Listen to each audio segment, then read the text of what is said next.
तपाईले मेरो सिउँदोमा हात राखेर वचन दिनुभएको थियो। ढिलो बुझे, त्यो वचन त्यही रात सकिएको रहेछ।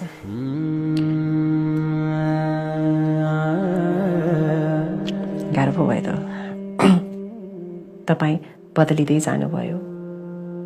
म सबै देखिरहेकी थिएँ।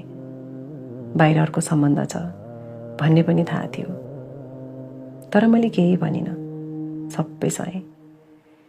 किनकि जस्तो भए पनि भगवानले मलाई एउटा परिवार त दिनुभएको छ भन्ने लाग्थ्यो। तर म गलत रहेछु। म यो घर छोडेर सधैँका लागि जाँदैछु।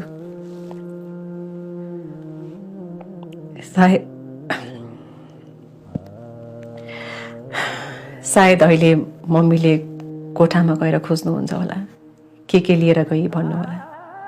त्यसैले पहिले नै भन्छु, म यो घरबाट आफ्नो भन्नु एउटा सियो पनि लिएर गएकी छैन। तपाईले किनिदिनु भएको लुगा, गहना, पैसा सबै दराजमै छाडेको छु।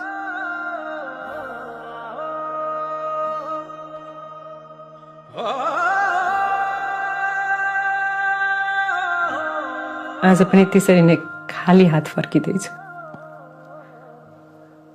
फरक यति हो, त्यो बेला मसँग आमा बुवा थिएन।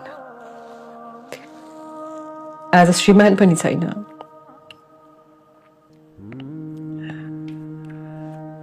म फेरि कसैको केही नभएको मान्छे बनेकी छु।